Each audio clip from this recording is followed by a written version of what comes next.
সময়ের জন্যই এই ব্যক্তিগুলোর ভেতরে যে আছে, যে অবস্থাটা দাঁড়িয়ে আছে সেইটার উপরে কথা বলি। কিন্তু মানুষ ভুল করে মনে করে ফেলে বোধহয় আমায় বলেছে, কিন্তু এই ব্যক্তিগুলোর সঙ্গে আমার কোনো সম্পর্ক নেই। তোমাদের এই ছেলে মেয়ে সুন্দর কুৎসিত এসব এই কারণে নেই। এই জন্য অনেক ছেলে বা মায়েরা আমাকে জিজ্ঞেস করে, বাবা দেখুন তো আমার জামাইটা কি কেমন, ছবি এনে দেখায় দেখতে কেমন হবে আর তার সব সম্বন্ধে বলুন। তা আমি প্রথমেই বলি, দেখ দেখতে কেমন যদি বলিস তা আমার তো সবাইকেই ভালো লাগে, তা ছেলে মেয়ে সবাই ভালো, কেন আমার তো কোনো নেওয়া দেওয়া নেই। সে বিয়ে করবে, সংসার করবে, তারা ভালো থাক, খুশি হোক, এরা আমার কি নেওয়া দেওয়া আছে? তো সেই কারণে সেই রকম একটা জগৎ থেকেই আমি তোমাদের বলছি, এটা ফকিরি জগৎ, ফকির, এটাকে ফকিরি বলে।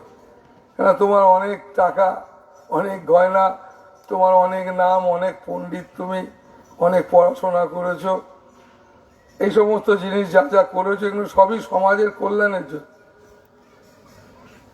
কিন্তু এরা ফকিরের কাছে সবাই সমান। কিন্তু সব থেকে বড় গুরুত্বপূর্ণ যে গুণী মানুষ, বুঝলে, যারা ফকির হয়, ফকির মানে তো গুণ, ফকিরি তো সবাই করতে পারে না। যারা ফকিরি করতে পারে তাদেরকে পৃথিবীর মানুষ হৃদয়ে রাখে। যারা ফকিরি করতে পারে, যারা ফকির, তাদেরকে মানুষ হৃদয়ে রাখে। যারা করতে পেরেছিলেন তারা হচ্ছে মহাত্মা। তো সেই কারণে কেন সবাই পারে না, এই যে ছেলে মেয়ে সুন্দর কুৎসিত, টাকা গয়না, নাম ডাক যশ, এই সমস্ত যে বিশাল মোহ, এই মোহেতে মানুষ জড়িয়ে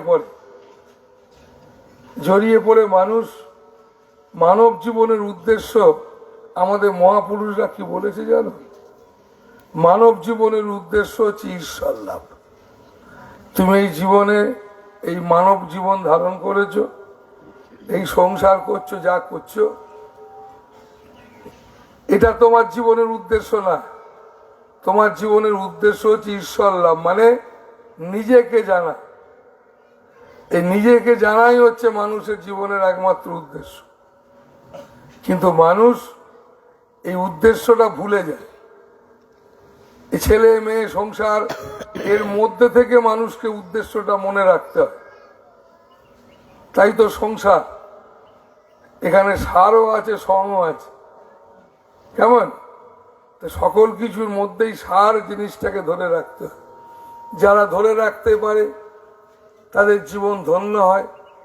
তারা ছেলে মেয়ে সংসার আশ্রম যেখানেই সে থাকুক না কেন, জীবনযাপন করুক না কেন, তার জীবন ধন্য হয়, কারণ সে সার ব্যাপারটাকে ধরে ফেলেছে।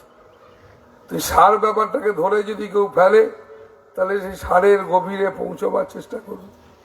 তো তাই বাবা মায়েরা, তোমাদেরকে আমি বলছি এইটাই, যে তোমাদের মাথায় রাখতে হবে তোমাদের সেই সার, এটা কিন্তু খুব দূরে নেই, এটা আমাদের সব থেকে কাছে। কতটা কাছে? মা যেমন তার সন্তানকে ফেলে যেতে পারে না, তাই সন্তানের কাছে তার মা কতটা কাছে সন্তান জানে না। বৃদ্ধ মা, তাকে দিনরাত তিরস্কার করছে ছেলে, আরো 5 জন, কিন্তু মা কিন্তু এত কষ্টের মধ্যে ছেলেরকে অভিসম্বাদ অনেক কিছু দিচ্ছে, জানো, কিন্তু ভেতর থেকে ছেলের কল্যাণ চায়। এটা ছেলে বোঝে না। ঠিক বিশ্ব জগৎ জননী যিনি ঈশ্বর, তিনি ঠিক এইরা। তুমি তাকে ভালোবাসো না, তুমি তাকে গুরুত্ব দাও না, তুমি তাকে, তোমার কাছে আসল হচ্ছে এই সমস্ত জিনিস যা তুমি ভালোবাসো। এইটা যেমন তোমার ছেলে মেয়েরা তোমার কথা গুরুত্ব দিচ্ছে না, যে সমস্ত মায়েরা কষ্ট পাচ্ছে বা বাবারা কষ্ট পাচ্ছে, আমার ছেলে মেয়ে গুরুত্ব দিচ্ছে না, আমার কথা শুনতে চাইছে না। ঠিক আমরাও ঠিক তাই, তার কথা শুনতে চাইছি না। কেমন? যদি আমরা তার কথা শোনবার চেষ্টা করতাম, তোমার ছেলে মেয়েও দেখতে তোমার কথা শোনবার চেষ্টা করত। তোমরা গুরুকরণ করেছো, গুরুর কাছে আসছো। গুরুর কাছে আসছো কেন? মানুষ গুরুর কাছে যায় কেন? এই কারণে যায় নিজেকে পরিবর্তন করার জন্য। কেন পরিবর্তন করতে হবে? না, সারা পৃথিবীর মানুষ কষ্ট পাচ্ছে, নিজেকে একটা এমন একটা জায়গায় নিজেদের পৌঁছে রেখেছে যেখানে একটা মানুষ আর একটা মানুষের সুখ দুঃখ অনুভব করতে পারছে না। তো এইরকম একটা ভাবের মধ্যে মানুষ চলেছে। তো তাই প্রত্যেকটা মানুষের এত যন্ত্রণা, এত কষ্ট, এটা আমি দীর্ঘ বছর ধরে এই তোমাদের মতো মানুষের সাথে মিশে মন্দিরে, মসজিদে, গির্জায়, বিভিন্ন স্থানে গিয়ে এই এত বছর ধরে দেখেছি।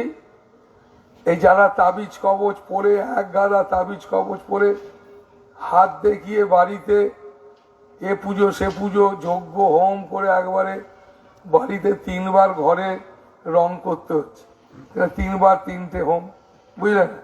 এইসব করে আমি দেখতে পাচ্ছি, আমি তাদের 30 বছর ধরে দেখছি, বুঝলি? এবং অনেক বাবা মা যারা মানুষকে আধ্যাত্মিক কথা, ধর্মের কথা বলছে, তারাও নানান রকম বলছে, এটা করো সেটা করো, অমুক করলে তোমার ভালো হবে। আমি তাদেরকেও দেখছি, তাদের কথা শুনে চলা লোকগুলোকেও দেখছি বোধহয় 35-40 বছর ধরে, বুঝলি? কিন্তু তারাও খুব একটা ভালো নেই। এই যারা তোমরা আমার কাছে 20-30 বছর ধরে আসছো, তারাও খুব একটা ভালো নেই। কেন জানো? আমি কি বলছি তুমি সেটা শুনতে রাজি না। তুমি সেটাই শুনতে রাজি যে কোন মাদুলি, কোন পাথর, কোন ফুলেতে আমার ভালো হবে। আমার ভালো হবে মানে, আরে আমার ভালো কতদিনের হবে বল? তুই তো টিকবি এখানে বড় জোর 80 বছর কিংবা 90। তুমি দেশেই তো 90 কিংবা 80 বছরের জন্যই জগৎ। এই জগতে 80 বছর 90 বছর পর্যন্ত থাকবে, সেখানে তুমি আমার আমার আমার আমার করছো, একটাও তোমার না। এই 80 বছরের জন্য তুমি টেম্পোরারি তোমার পেয়েছো। তোমায় ভাবতে হবে যে তুমি কতদিনের জন্য পেয়েছো, না 80 বছর কি 90 বছরের জন্য, বুঝলে? কি পেয়েছো? না আমার আমার বলার পাঠটা। তার মানে তুমি কিরম একটা ভুল পথে চলেছ। আমি বললেই কি তুমি শুধরে যাবে? না, তোমাকে এর জন্য মনন করতে হবে। এই যে বলছি আমি, এটা তোমাকে বাড়িতে কোণে মনে বসে যে কোনো সময় এটাকে মনে মনে ভাবতে হবে। গুরুদেব বলছিলেন, এইসব কথা বলছিলেন, এগুলোকে ভাবতে হবে, একে মনন করাবো। মনন করলে কি হবে? তোমার মধ্যে একটু একটু করে তুমি বুঝতে পারবে, তোমার মধ্যে জ্ঞানের উদয় হবে। কেমন? তাই মহাত্মাদের কথাকে মনন করতে হবে। তাই তোমাকে মাথায় রাখতে হবে, তুমি এই 80 বছর ধরে শুধু যেটা সত্যি নয়, সেই সত্যি নয় জিনিসটাকে তুমি বাচ্চা থেকে তোমার ছেলে মেয়েকেও তুমি শেখাচ্ছ। তুমিও শিখে বুড়ো হয়েছো কি বৃদ্ধা হয়েছো, এইসব করে তুমি তোমার ছেলে মেয়েকেও শেখাচ্ছ। কি শেখাচ্ছ? না 80 বছরের একটা পর্যন্ত তুমি মিথ্যেকে সত্যি বলে বাঁচো। তাই বাবা মায়েরা, এটা পথ না, সেটাই পথ যে পথে চলে তোমার কোনো রোগ জ্বালা ব্যারাম, তোমার শোক তাপ, এই সমস্ত কিছু তুমি অতিক্রম করতে পারবে। এই শরীর থাকলে তো রোগ থাকবেই। শরীর ধারণ করলে যে রোগ থাকবে না? যে কোনো মহাপুরুষ, তিনি তো মহাপুরুষ, তো শরীরটা শুধু নয়।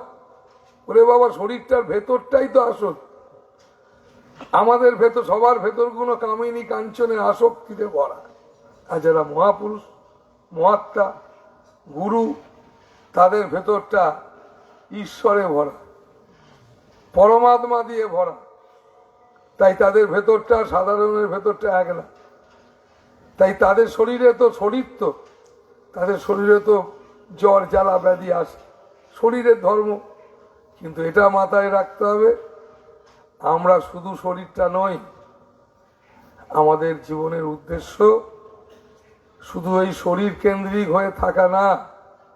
আমাদের জীবনের উদ্দেশ্য অন্তর্মুখী হওয়া, মানে আত্মস্থ হওয়া, মানে যাকে আধ্যাত্মিকতা বলে। আধ্যাত্মিকতা মানে আত্মাকে জানা, ধার্য হওয়া, জানতে পারা কে সেই আত্মা। তাই যখন মানুষ জানবার চেষ্টা করে তখন বুঝতে পারে আত্মার কেউ না, আমি সেই আত্মা, আমরাই সেই পরমাত্মা। যখন মানুষ বুঝতে পারে তখন মানুষের এই জীবভাব চলে যায়। জীবভাব কি? একে মারবো, ওকে ধরবো, ওকে হিংসা করব, এই কাম, লোভ, সেক্স, ক্রোধ, হিংসা অতিরিক্ত। আমি বুঝতে পারছি বলা উচিত নয়, তবু বলছি। বাড়িতে অশান্তি হচ্ছে বলার জন্য নিজে কষ্ট পাচ্ছি, এগুলোকে জীব স্বভাব বলে। জীব স্বভাব মানে তুমি এই দেহ কেন্দ্রিক, শুধু দেহের আনন্দে তুমি মগ্ন। তুমি বলছি যে গুরুদেব তোমায় ভালোবাসে, সব নয়। তুমি যেমন ভাবে বাইরে থেকে সবাইকে বলছো, এটা আমি তাই বলছি যে গুরুকে ভালোবাসে মানে নিজেকে পরিবর্তন করতে চায়, যে নিজের এইরকম একটা স্বভাবকে একটু একটু করে গুরুমুখী করতে চায়, শিব স্বভাবে পরিণত করতে চায়। তাই প্রত্যেকটা বাবা মায়েদের মাথায় রাখতে হবে, তুমি দীক্ষা নিচ্ছ কেন? তুমি নিজেকে তৈরি করবে বলে। কিসের দিকে তৈরি করা? অপবিত্রতার দিকে না, অশুভ কোনো শক্তির দিকে না, পবিত্র শক্তির দিকে, পবিত্রতার দিকে। তাই তোমাদের মধ্যে ভক্তি আছে, তোমাদের ভেতরে অসীম অনন্তের শক্তি আছে। তোমাদের কারোর কাছে যেতে হবে না মাদুলি কবচ নিতে। তাহলে গুরুকরণ করে কেন মানুষ? এই কারণে করে না, জেগে ওঠার জন্য, নিজেকে জাগিয়ে তোলার জন্য। তোমার মধ্যে সেই অসীম অনন্তের শক্তি আছে, তোমাদের মধ্যে সেই ভক্তি আছে। তাই তোমাদের অজ্ঞতা তোমাদের সেই ভক্তিকে বুঝতে দিচ্ছে না, সেই প্রকাশ ঘটছে না। কারণ কি না? অজ্ঞতা। অজ্ঞতা মানে চরম অহংকার, চরম থেকে চরম অহংকার। অজ্ঞতা মানে ভাবছি এটাই সত্যি, আদৌ সত্যি না। তাই তো তোমায় বললাম, তুমি 90 বছরের জন্য আমি বলছো সবই আমার, এটা তোমার না। তাই তোমার জীবনে এটাই প্রার্থনা করো, এটাই আমার পথ। তোমাদেরকে বলছি আমি, চেষ্টা করো, প্রার্থনা রাখো ভেতর থেকে একটু একটু করে, সব তুমি, সব তোমার বলা। বলো ভেতর থেকে সব তোমার, আমার না। এই বলতে বলতে বলতে বলতে যদি এই জীবনে এই 24 ঘন্টার মধ্যে যদি 2 মিনিটও যদি করতে পারো, এই 24 ঘন্টার মধ্যে 2 মিনিটও যদি তুমি ভেতর থেকে বলতে পারো না, সব তোমার, কি তৃপ্তি। আমার বলা কি কি বোঝা, সবই আমার বলার কি বোঝা। এই বোঝা ফেলে আমি 2 মিনিটের জন্য আমি তোমার করতে পেরেছি। যদি এইটুকু পারো, জানবে তুমি জীবন ওই 2 মিনিটই তোমার জীবনের, এই যে মানব জীবন তোমার ধন্য হলো। এই 2 মিনিটটা তোমার জীবনের এই 24 মিনিটকে ভরিয়ে তুলবে। আজ না হলেও কাল। কাল মানে না, সব সময় জানবে আত্মজ্ঞান। যেদিন তোমার মধ্যে 24 ঘন্টা ভরে উঠবে সেদিন তুমি পূর্ণ হবে। তাই তুমি শুরু করো, সবটা তোমার বলা, ভেতর থেকে বলবার চেষ্টা করো, অন্তর থেকে, অভিনয় করে না, ভাবের ঘরে চুরি করে না। কেমন? তো সেই এর কোনো সম্প্রদায় হয় না। এর আবার সম্প্রদায় কি? প্রভু সবই তোমার। এর আবার সম্প্রদায় কি? তোমার ইংরেজও বলবে, যে যারা হিন্দি বাংলা সবাই তো তাই একই কাজ। তাই সত্যি তো আমার তো নয়, এখানে এসেছি তো টেম্পোরারি আমি আমার বলে ঝগড়া করছি, মারপিট করছি, জীবন শেষ করে দিচ্ছি। কিন্তু না, একটু একটু করে আমরা সব তোমার এটা বলার জন্য চেষ্টা করব। এটার জন্যে বৃদ্ধ বয়সে বলবো, বাচ্চা বেলায় বলবো তা না। তা বলে কি আমি বাচ্চা বেলা থেকে ভুল পথ চালিত হব? তা না, সঠিক পথে চালনা নিজেদেরই তার জন্য তৈরি হতে হবে। তাই বাচ্চা থেকেই ভাবতে হবে। তো তাই বাবা মায়েরা মাথায় রাখবে, পথ বড় সহজ। তোমাদের আমি বলছি, কি পথ বলছি?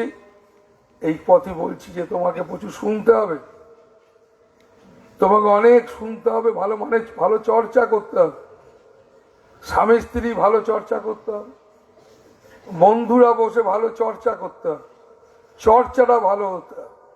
সেই একঘেয়েমি চর্চা চলবে না, একঘেয়েমি চর্চা একই জিনিস। সে 18 বছরের ছেলে পুলেরাও কি 22 বছরের ছেলে পুলেরাও। তাই চর্চাকে আরো মজবুত, জীবনকে আরো মজবুত করতে গেলে ভালো চর্চার মধ্যে এনার্জি থাকে, বুঝলে? তুমি যদি প্রতিদিন ওই তোমার ভিডিও খুলে খারাপ খারাপ ছবি দেখো, ফোনে খারাপ খারাপ কথা বলো, খারাপ খারাপ কথা মানে যেগুলো শুধু দেহ কেন্দ্রিক, সেসব নিয়ে থাকো, দেখবে তুমি কেমন একটা অস্থির লাগে। তুমি কারোর সঙ্গে ঝগড়া করো, দেখবে 2-3 দিন ধরে তোমার মনের মধ্যে না তাকে এই বলবো সেই বলবো, দেখা হলে এই সেই, এইটা না বলে এইসব ভাজবে। তার মানে কি তোমার শরীর, মুখ, তোমার মন কিন্তু অস্থির। তো তাই তুমি এই অস্থিরতা নিয়ে তো ভালো থাকা যায় না। এই অস্থিরতা নিয়ে জীবনকে কোনোদিন প্রতিষ্ঠা লাভ করা যায় না, কিছুই হয় না। তোমাকে শান্ত হতে হবে। তো তাই শান্ত হবার জন্যে তোমাকেই তুমি শান্ত করো। তাই দেখবে আমি কোনোদিন কাউকে চাপিয়ে দিই না, আমি কোনোদিন বলি না কাউকে তুমি কালী ঠাকুরের পুজো করো বা শিব ঠাকুরের পুজো করো বা কৃষ্ণ পুজো করো। কেন করি না? না চাপানো কাজ তো নয়, তোমাকে একটা সঠিক রাস্তা বলে দেওয়া। কি রাস্তা? না পরমাত্মার কোনো নাম নেই, তার কোনো রূপ নেই, তিনি তোমার আমার ভেতরে বাইরে বিরাজমান। তিনি কখনো কৃষ্ণ, কখনো রাম, কখনো শিব, কখনো শ্যাম, কখনো শ্যামা, এই রূপে তিনি বিরাজমান। তাদের মধ্য থেকে গুরু, তাদের মধ্য থেকে তিনি প্রকাশিত হন। তো সেই কারণে বাবা মায়েরা, সেই তোমার যাকে ভালো লাগে এগিয়ে চলো। তোমার মধ্যে ভক্তি আছে, শক্তি সব আছে, শুধু অজ্ঞতা। তাই যত পারো চর্চা করো, শোনো, গুরুর সঙ্গ করো, তার কাছে যাও, না হলে তার কথা মনন করো। 10,000 কিলোমিটার দূরে গিয়েও মনন করো, মনে মনে ভাবো তিনি কি বলছেন। তোমার মধ্যে একটা শক্তি তৈরি হবে, তুমি নিজে একটু একটু করে পরিবর্তন হতে পারবে। তোমার জীবন, তোমার সমস্যা নিশ্চিত সমাধান হবে। স্বামীজি বলেছেন, যিনি সদ্গুরু তিনি এই সমস্ত কিছুর ঊর্ধ্বে। স্বামীজি বলেছেন, মহাপুরুষরা বলেছেন, যার পরশে মানুষ ভববন্ধন থেকে মুক্তি লাভ করে, মানে মানুষ এই জীবত্ব থেকে শিবত্ব লাভ করে। তিনি তোমার একটি সামান্য সমস্যা সমাধান করতে পারবেন না? তোমার সমস্যা ছেলে মেয়ে, এই তো, এটা সমস্যা নাই। যিনি ভববন্ধন থেকে মুক্তি করতে পারেন, যার পরশে, তার পরশে তোমার একটা সামান্য সমস্যা সমাধান হবে না? আলবাত হবে। কিন্তু কি ব্যাপার জানো, তাই তাকে তো ভাবতে পারি না এইভাবে, তাই তার কাছে মানুষ ছুটে যায়, গুরুর কাছে, আমার ছেলেটা, আমার মেয়েটা। তাই তোমরা কষ্ট পাচ্ছ কেন? ভগবান বলেছেন তুমি যা চাইবে তাই তোমায় দেবো। তোমরা যা চাইছো তাই তোমরা পাচ্ছ। এমন চাইছো তার পরবর্তী কর্মের ফল কান্না। তোমরা তো তাকে চাওনি, তিনি তো বলেছেন যে তুমি যদি আমায় চাও তোমার দাস হব আমি। তোমরা তো চাওনি তাকে। তো তাই বাবা মায়েরা একটু একটু করে ভেতর থেকে প্রার্থনা করো এই সমস্ত কিছুটা তোমার, তাহলে তোমার জীবন নিশ্চিত ধন্য হবে। একটা দিন একটুখানির জন্য তোমার সমস্ত জীবন চলে গেল না, আমি এই একটুখানি সঞ্চয় করতে পেরেছি, সেটাই হচ্ছে কি এই সবটাই তোমার। সত্যি তো আমার নয়, আমার টেম্পোরারি জীবন পেয়েছি। এনজয়, তাকেই এনজয় করা বলে। কাকে এনজয় করা বলে জানো? যে এনজয়টা যতদিন বেঁচে থাকবো ততদিন করতে পারবো, সেই পথ ধরে এগিয়ে যাওয়া। কিন্তু মানুষ সেই পথ ধরে এগোয় না কেন? এই কারণে এগোয় না, না সমস্ত সময়ের জন্য মানুষ প্রলোভনেতে পা দেবার জন্য দাঁড়িয়ে থাকে। কেন? না নিজেকে তৈরি করতে পারিনি। সে এগিয়ে চলেছে কিন্তু তৈরি না করতে পারার জন্য ধাক্কা খাচ্ছে, হাসছে, ধাক্কা খাচ্ছে। তাই বাবা মায়েরা, তোমরা ছুটছো না, তোমরা ছটপট করছো। যদি তুমি ছোট, রাস্তা পেয়ে যাবে, জানবে তোমার ছোটা শুরু হয়নি। যে ছুটতে থাকে সে একদিন কোনো না কোনো নদীতে গিয়ে পড়ে, আর শোন সেই নদীটা নিশ্চিত আর একটা মহানদীর সঙ্গে যুক্ত হয়ে সাগরে পৌঁছবে। কিন্তু তুমি ছুটছো কই? তুমি তো ছটফট করছো। কারণ না তুমি এখনো পর্যন্ত বুঝে উঠতে পারোনি, তুমি বিশ্বাস করতে পারছো না। তাই তো তোমাদের বললাম, তোমরা যেমন তোমার ছেলে মেয়েকে ছেড়ে ভাবতে পারো না, পরমাত্মাও ঠিক তাই। কিন্তু আমরা তো তাকে ভালোবাসি না। আমরা তো ভালোবাসি যাকে ভালোবাসি, যাদেরকে ভালোবাসি তাদেরকে নিয়েই মগ্ন।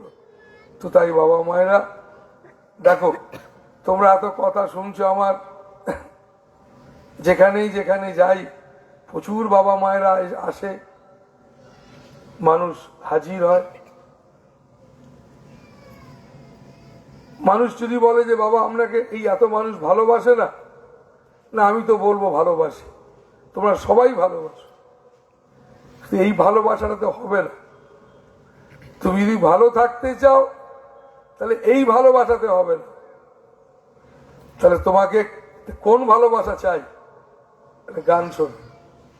এই কথা বলেই আজকে আমার কথা বলা শেষ করব।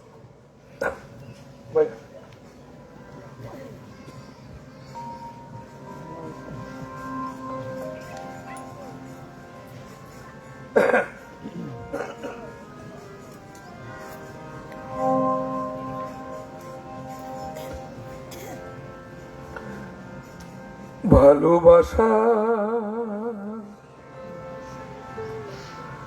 সে তো ভগবান,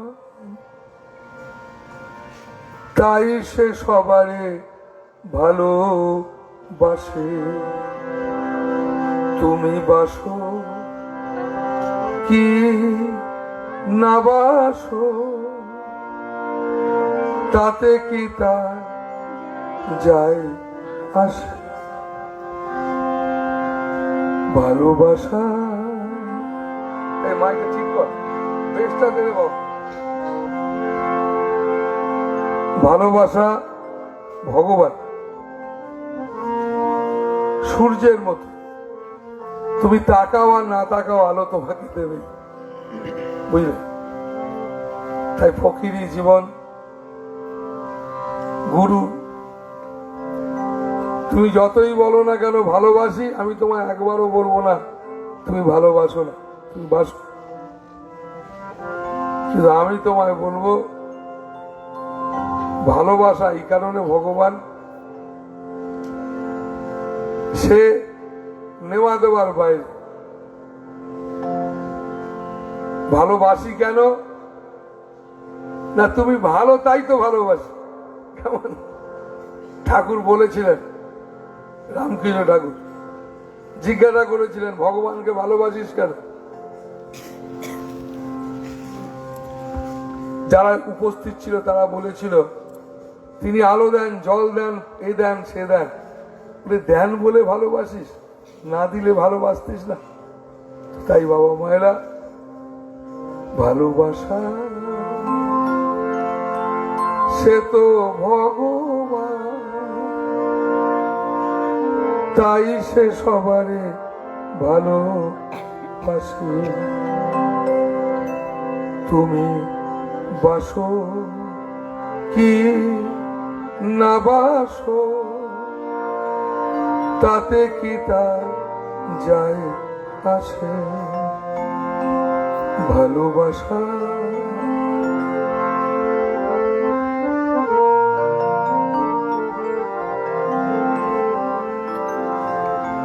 হৃদয়েরই গান, উদাসী ত্যাগী প্রেম। যারা ত্যাগী তারা প্রেমিক হয়, যারা জ্ঞানী তারা প্রেমিক হয়। যারা উচ্চে পৌঁছে যায় পরমাত্মা, তিনি প্রেম স্বরূপ। হৃদয়েরই না উদাসী ত্যাগী প্রেম। ভালোবাসা সে তো ভগবান,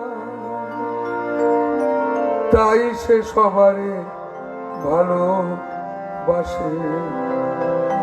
তুমি বাসো কি না বাসো, তাতে কি তা যায় আসে।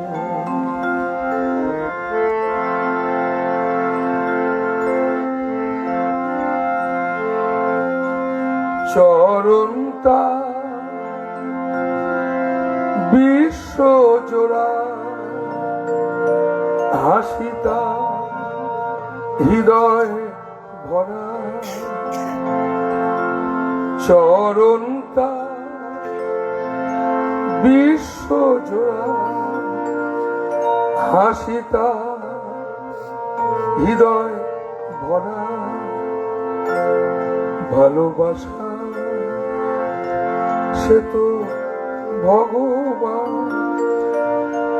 তাই সে সবারই ভালোবাসে। তুমি বাসো কি না বাসো, তাতে কি তা যায় আসে। তাই বাবা মায়েরা, ভালোবাসা,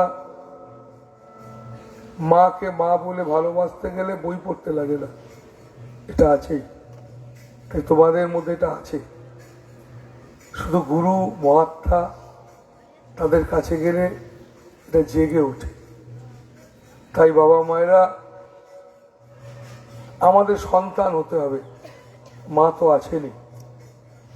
যদি সন্তান হতে পারি তাহলে বুঝতে পারবো মা আছেন, আর তখনই বুঝতে পারবো এই জগৎটা তার কুলেতেই আছে।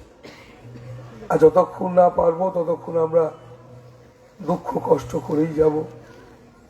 মাথায় রাখতে হবে, এই মাটিতেই তেল আর জল একসঙ্গেই আছে, খুব আনন্দেই আছে। যখনই মাটি ফুঁড়ে বেরিয়ে পড়েছে তখনই ভেদাভেদ সৃষ্টি হয়েছে, কেমন? তো তাই বাবা মায়েরা, আমাদের ভেতরে ডুবতে হবে।